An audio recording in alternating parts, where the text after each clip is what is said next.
तो good morning guys, और आपकी क्रिक एग्जाम चैनल में आप सभी का स्वागत है। तो आज के इस वीडियो में 22 अगस्त के इंपॉर्टेंट करंट अफेयर्स को हम लोग कवर करेंगे। तो देखिए आपका पहला इंपॉर्टेंट प्रश्न क्या है।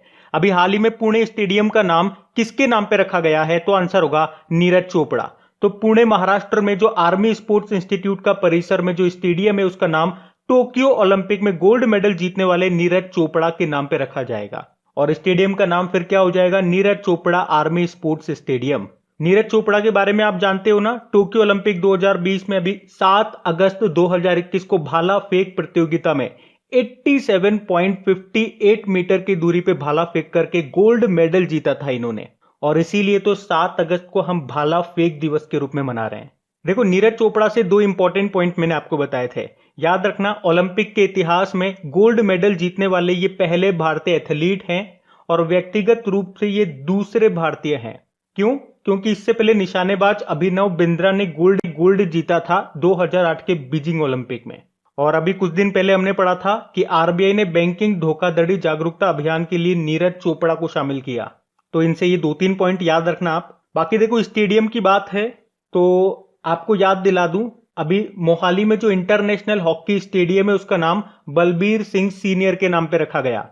उड़ीसा के राउरकेला में आपको याद है देश का सबसे बड़ा हॉकी स्टेडियम बनाया जा रहा है, उसका नाम बिरसा मुंडा के नाम पे रखा गया। और भारत का नहीं, दुनिया का सबसे बड़ा क्रिकेट स्टेडियम जो गुजरात का मोटेरा स्टेडियम है उसका नाम नरेंद्र मोदी स्टेडियम कर दिया गया। और उससे पहले दिल्ली में जो फिरोज शाह कोटला स्टेडियम है उसका नाम अरुण जेटली जी के नाम पे करा गया था। लखनऊ में जो इकाना क्रिकेट स्टेडियम है उसका नाम अटल जी के नाम पे रखा गया था। और चलो बताओ, अभी किस फुटबॉल प्लेयर के नाम पे एक स्टेडियम बनाया जा रहा है? तो बताया था मैंने आपको कई बार, बाइचिंग भूटिया के नाम पे। कहां पे? नामची, सिक्किम में एक फुटबॉल स्टेडियम जा रहा है। तो ये सारे पॉइंट्स आपके करंट अफेयर्स के हैं, इनको याद रखना। बढ़ते हैं आगे। और हाँ गाइस, देखिए, इंडिया के टॉप बैंक एडुकेटर्स एक बार फिर अनअकैडमी पर आपके लिए ला रहे हैं ढेर सारी फ्री क्लासेस। तो अनअकैडमी की हर क्लास कंडक्ट की जाती है आपके बैंक की हर परीक्षा की तैयारी को और भी ज्यादा मजबूत करने के लिए। और ये सारी फ्री क्लासेस आपको मिलेंगे अनअकैडमी पर, जहां पर आप अपने फेवरेट टीचर के साथ अपने घर से अपने पर्सनल शेड्यूल के हिसाब से पढ़ सकते हैं। और अनअकैडमी की हर क्लास आप लाइव नहीं तो बाद में रिकॉर्डेड सेशन के द्वारा भी अटेंड कर सकते हैं। और अगर आप चाहें तो क्लास को डाउनलोड करके ऑफलाइन भी देख सकते हैं। और आप लाइव क्लास में आस्क अ डाउट फीचर के द्वारा टीचर से अपने डाउट भी क्लियर करवा सकते हैं। और आप लाइव क्विजेज और टेस्ट सेशन भी अटेंड कर सकते हैं, जहां पर आपको अपनी लाइव रैंकिंग भी देखने को मिलेगी। और अनअकैडमी पर टोटल 12 भाषाओं में क्लासेस कंडक्ट होती है। तो आप अपनी फेवरेट भाषा में क्लास अटेंड कर सकते हैं। आप अपने टीचर के साथ इंटरेक्ट कर सकते हैं, लाइव पोल में पार्ट ले सकते हैं। और ये सभी फीचर आपको मिलेंगे एक ही प्लेटफॉर्म पर, एक ही सब्सक्रिप्शन के साथ। तो आज ही सब्सक्राइब करें अनअकैडमी पर और इन सभी बेनिफिट्स का लाभ उठाइए। और हाँ देखिए, अगर आप मेरा कोड जो कि है क्रिक एग्जाम 10 यूज करते हैं तो आपको एडिशनल 10% का इंस्टेंट डिस्काउंट भी मिलता है। तो आपको इन सभी क्लासेस के जो लिंक हैं वो नीचे डिस्क्रिप्शन में मिल जाएंगे, तो वहां जाकर के आप इन सबका बेनिफिट उठा सकते हैं। अभी हम बढ़ते हैं आगे। अच्छा, फिर बताइए, अभी हाल ही में Indian film festival of Melbourne 2021 में सर्वश्रेष्ठ अभिनेत्री का पुरस्कार किसने जीता है? तो आंसर होगा विद्या बालन ने। तो अभी Indian film festival of Melbourne 2021 में विद्या बालन को शेरनी मूवी के लिए बेस्ट एक्ट्रेस चुना गया है। और अगर इसमें बात करें कि बेस्ट फीचर फिल्म किसे चुना गया, तो सोरारई पोटरू को। बेस्ट एक्टर चुने गए सूर्या शिव कुमार सोरारई पोटरू के लिए। बेस्ट एक्ट्रेस हमने देखा विद्या बालन शेरनी मूवी के लिए, और Nimisha Sajayan the great Indian kitchen के लिए। बेस्ट डायरेक्टर की बात करेंगे तो अनुराग बसु लूडो मूवी के लिए। और अगर बेस्ट सीरीज की बात करते हैं तो मिर्जापुर सीजन 2 रहा। और बेस्ट एक्टर इन सीरीज की बात करेंगे तो मनोज बाजपेयी रहे द फैमिली मैन 2 के लिए। और बेस्ट एक्ट्रेस इन सीरीज की बात करेंगे तो Samantha Akkineni the family man 2 के लिए। अच्छा, विद्या बालन से अभी आपको याद होगा जम्मू कश्मीर के गुलमर्ग में फायरिंग रेंज का नाम इन्हीं के नाम पे रखा गया है। और कुछ समय पहले 67th नेशनल फिल्म अवार्ड्स की हमने बात की थी, उसमें बेस्ट हिंदी फिल्म रही थी छिछोरे। बेस्ट एक्टर रहे थे मनोज बाजपेयी भोंसले मूवी के लिए और धनुष असुरन मूवी के लिए। बेस्ट एक्ट्रेस रही थी कंगना रनौत पंगा और मणिकर्णिका के लिए। और सबसे इंपॉर्टेंट तो आप याद रखो, इस साल का ऑस्कर कौन से नंबर का था? 93rd एडिशन था। बेस्ट फिल्म रही नोमैडलैंड। बेस्ट एक्टर रहे Anthony Hopkins the father movie के लिए। बेस्ट एक्ट्रेस रही फ्रांसिस मैकडॉर्मेंड नोमैडलैंड मूवी के लिए। और बेस्ट डायरेक्टर क्लोए झाओ रही नोमैडलैंड मूवी के लिए। तो ये तो मोस्ट इंपॉर्टेंट पार्ट है आपका। ये तो आप किसी भी एग्जाम को देने जाओ, ऑस्कर तो हमेशा याद करके जाया करो। बढ़ते हैं आगे। अच्छा बताइए, देश के पहले स्मॉग टावर का उद्घाटन कहां पे किया जाएगा? तो आंसर होगा दिल्ली में। और दिल्ली में भी कहां पे? कनॉट प्लेस पे। और उद्घाटन कौन करेंगे? दिल्ली के मुख्यमंत्री अरविंद केजरीवाल। कब करेंगे? कल, यानी कि 23 अगस्त 2021 को। तो ये जो स्मॉग टावर है ये हवा का शुद्धिकरण करेगा। इसको बनाने में लागत आई है 20 करोड़ रुपए। और याद रखना, हवा को शुद्ध करने के लिए ये स्मॉग टावर लगाने वाला दिल्ली देश का पहला राज्य है। अच्छा, प्रदूषण की बात है, अभी कुछ दिन पहले एक रिपोर्ट हमने पढ़ी थी। उस रिपोर्ट में बताया गया था कि कौन सा देश सबसे प्रदूषित है। तो कौन सा था? बांग्लादेश। और शहरों में हमने देखा था उत्तर प्रदेश का गाजियाबाद दूसरे नंबर पे है सबसे प्रदूषित। अच्छा, अगर मैं आपसे प्रश्न पूछूं, स्मार्ट हेल्थ कार्ड जारी करने वाला पहला राज्य भी कौन सा बना था? तो आंसर क्या होगा? उड़ीसा। चलो बताओ, भूकंप अलर्ट एप्लीकेशन को लॉन्च करने वाला पहला राज्य कौन सा बना? तो आंसर होगा उत्तराखंड। और इस एप्लीकेशन को किसने बनाया? आईआईटी रुड़की ने। और बताओ, भारत का पहला ड्रोन फॉरेंसिक अनुसंधान केंद्र रिसर्च सेंटर कहां पे शुरू हुआ? तो केरल में। चलो ये बताओ, सैटेलाइट फोन से लैस होने वाला भारत का पहला नेशनल पार्क कौन सा बना? काजीरंगा नेशनल पार्क, जो कि असम में है। और अगर आपसे पूछा जाए दुनिया का पहला अनुवांशिक रूप से संशोधित यानी कि जेनेटिकली मॉडिफाइड रबड़ का पौधा कहां पे लगाया गया? तो आंसर होगा असम में। अभी देश का पहला वाटर प्लस शहर कौन सा बना? आंसर होगा इंदौर। देश का पहला हार्ट फेल्योर बायो बैंक ये कहां पे स्थापित किया गया? केरल में। और देश का पहला ग्रीन एटीएम ये कहां पे शुरू हुआ है? गुरुग्राम हरियाणा में। गुरुग्राम में आपको किसका हेडक्वार्टर मिलेगा? इंटरनेशनल सोलर अलायंस का। तो ये पॉइंट्स भी ध्यान रखना। बढ़ते हैं आगे। फिर बताइए, हाल ही में विश्व वरिष्ठ नागरिक दिवस कब मनाया गया? तो आंसर होगा 21 अगस्त को। तो वृद्ध लोगों को प्रभावित करने वाले मुद्दों के बारे में जागरूकता बढ़ाने के लिए हर साल 21 अगस्त को ये वर्ल्ड सीनियर सिटीजन डे के रूप में मनाया जाता है। अब देखो, वरिष्ठ नागरिकों के लिए एक और दिन होता है 1 अक्टूबर। हम उस दिन international day of older person के रूप में मनाते हैं, यानी कि अंतरराष्ट्रीय वरिष्ठ नागरिक दिवस। तो वो भी याद रखना। और क्या आप मुझे बता सकते हो, अभी social justice and empowerment ministry ने बुजुर्गों के लिए 2 प्रोजेक्ट शुरू किए थे। कौन कौन से? एक तो सेज प्रोजेक्ट और एक एल्डर लाइन प्रोजेक्ट। तो वो भी ध्यान रखना। अब इंपॉर्टेंट डे वाला क्वेश्चन है। चलिए, अगस्त के जितने भी इंपॉर्टेंट डेज है एक बार हम सारे रिवाइज करते हैं। 1 अगस्त को याद रखना मुस्लिम महिला अधिकार दिवस के रूप में मनाया गया। और अगस्त का जो पहला सप्ताह होता है 1 से लेकर 7 अगस्त तक विश्व स्तनपान सप्ताह के रूप में मनाते हैं, वर्ल्ड ब्रेस्ट फीडिंग वीक। 6 अगस्त को हिरोशिमा डे मनाया। 7 अगस्त को 2 डे मनाए, राष्ट्रीय हथकरघा दिवस और भाला फेंक दिवस। 9 अगस्त को नागासाकी डे मनाया और विश्व आदिवासी दिवस मनाया। 10 अगस्त को विश्व जैव ईंधन दिवस मनाया। और 10 अगस्त को ही विश्व शेर दिवस के रूप में मनाया, वर्ल्ड लायन डे। फिर 12 अगस्त आया, अंतरराष्ट्रीय युवा दिवस के रूप में मनाया। 12 अगस्त को ही वर्ल्ड एलिफेंट डे मनाते हैं। 13 अगस्त को वर्ल्ड ऑर्गन डोनेशन डे मनाया। और 14 अगस्त को पहली बार पार्टीशन हॉरर्स रिमेम्बरेंस डे के रूप में मनाया, विभाजन विभीषिका स्मृति दिवस। अभी 16 अगस्त से याद रखना पुडुचेरी में डी जूरे ट्रांसफर डे के रूप में मनाया था। और आपको बता दूं, पश्चिम बंगाल में खेला होबे दिवस अभी 16 अगस्त को मनाया गया। अभी 19 अगस्त को विश्व मानवतावादी दिवस, वर्ल्ड ह्यूमैनिटेरियन डे के रूप में मनाया। वर्ल्ड फोटोग्राफी डे भी होता है उस दिन। और अभी 20 अगस्त को सद्भावना दिवस के रूप में मनाया था। 20 अगस्त को ही वर्ल्ड मॉस्किटो डे और अक्षय ऊर्जा दिवस के रूप में भी मनाया हमने। तो अगस्त के सारे इंपॉर्टेंट डेज याद रखना। बढ़ते हैं आगे। फिर बताइए, हाल ही में जारी हुरुन ग्लोबल 500 सबसे मूल्यवान कंपनियों की सूची में टॉप पर कौन है? तो आंसर होगा एप्पल। तो Hurun global 500 most valuable companies की लिस्ट 2021 के अनुसार एप्पल जो है ये दुनिया की सबसे मूल्यवान कंपनी है। फर्स्ट नंबर पे एप्पल, सेकंड नंबर पे माइक्रोसॉफ्ट और थर्ड नंबर पे अमेजन। और इन 500 कंपनियों की लिस्ट में भारत की कितनी कंपनियां हैं इसमें शामिल? 12 कंपनियां हैं, जिसमें से रिलायंस इंडस्ट्रीज टॉप पर है। वैसे इस लिस्ट में रिलायंस इंडस्ट्रीज 57 नंबर पर है। और देखो, मैं आपको बता दूं, यूएसए की सबसे ज्यादा 243 कंपनियां इसमें है। उसके बाद चाइना की 47 है। 30 कंपनियों के साथ जापान तीसरे स्थान पर है। और भारत 12 कंपनियों के साथ इस लिस्ट में 9वें स्थान पर है। बाकी देखो, बात एप्पल की करेंगे। इसकी स्थापना होती है 1976 में। हेडक्वार्टर कैलिफोर्निया यूएस में है। और इसके सीईओ कौन है? टिम कुक हैं।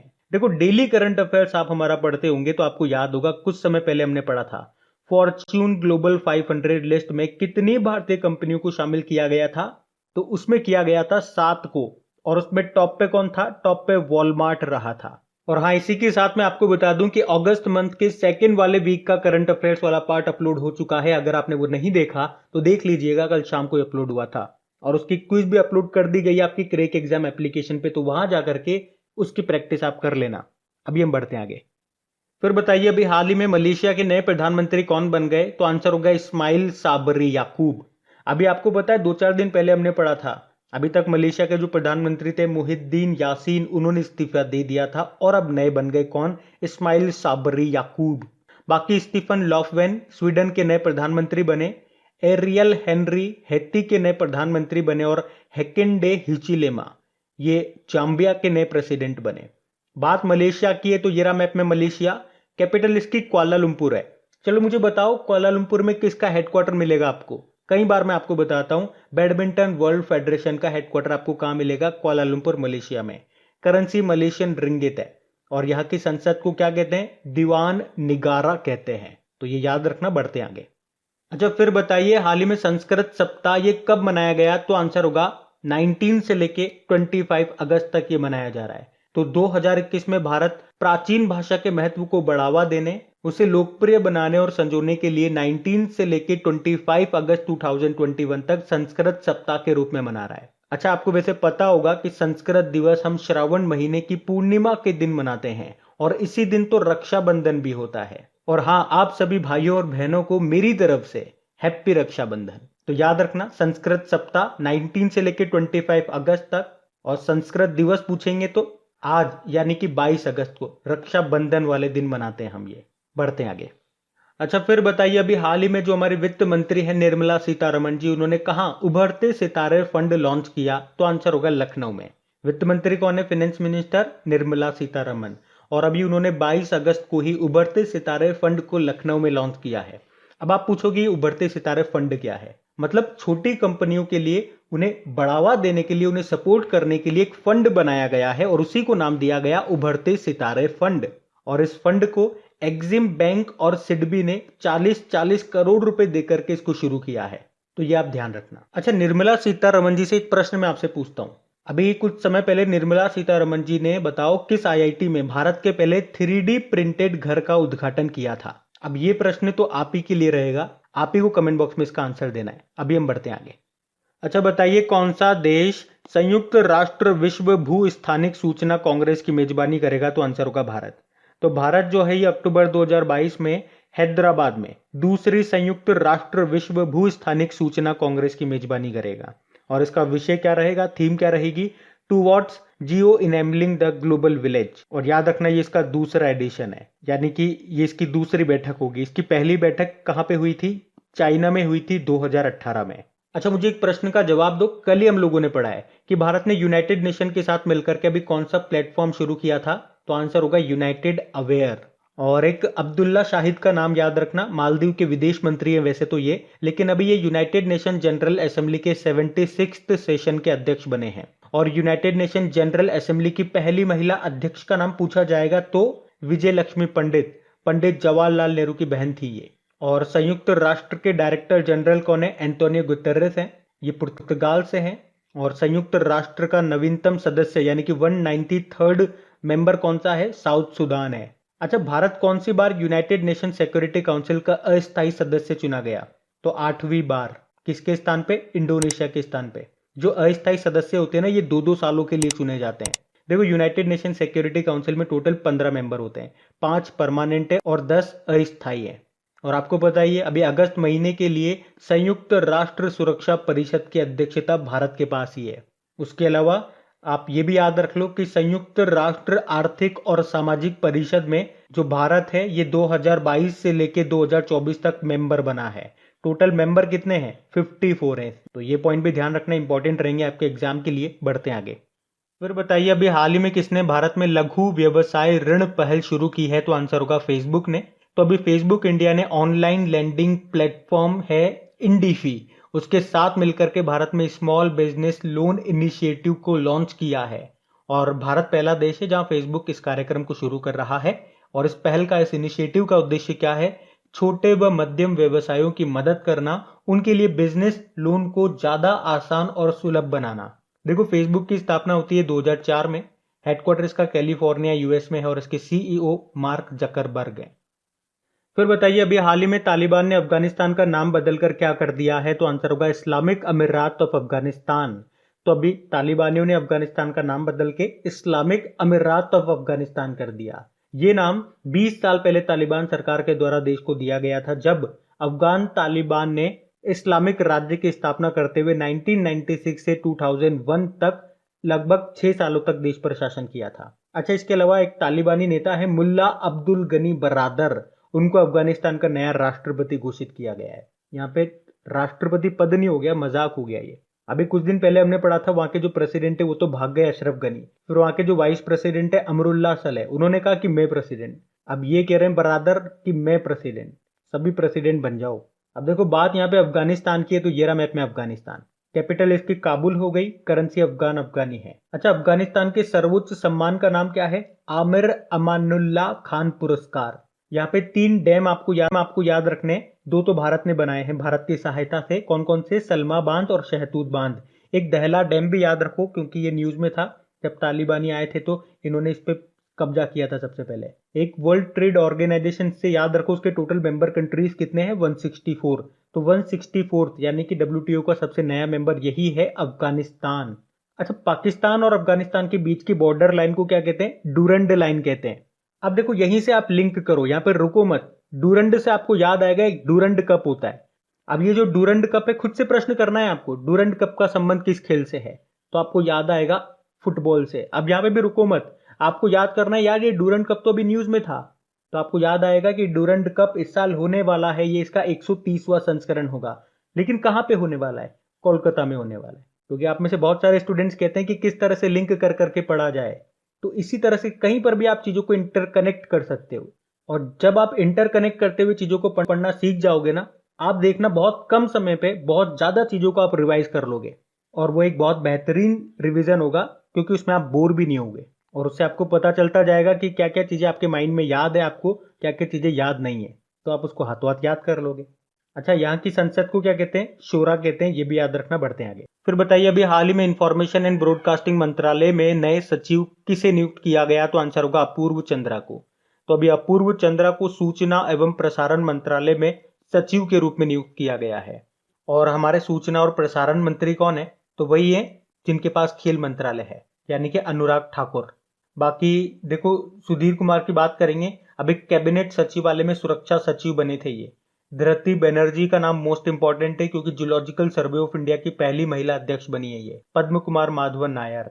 नेशनल एसेट रिकंस्ट्रक्शन कंपनी, जिसे आप बैड बैंक बोलते हैं, उसके पहले मैनेजिंग डायरेक्टर बने हैं ये। तो अब बात करेंगे कल के वीडियो में पूछे गए प्रश्न के उत्तर की। तो देखिए गाइस, सारे इंपॉर्टेंट क्वेश्चंस आपके खत्म हो चुके हैं। तो अब लास्ट में एक रिक्वेस्ट मेरी आप लोगों से रहेगी कि वीडियो अच्छा लगा हो तो इसे लाइक जरूर कर देना जाने से पहले, और अपने दोस्तों को इसको शेयर जरूर करना।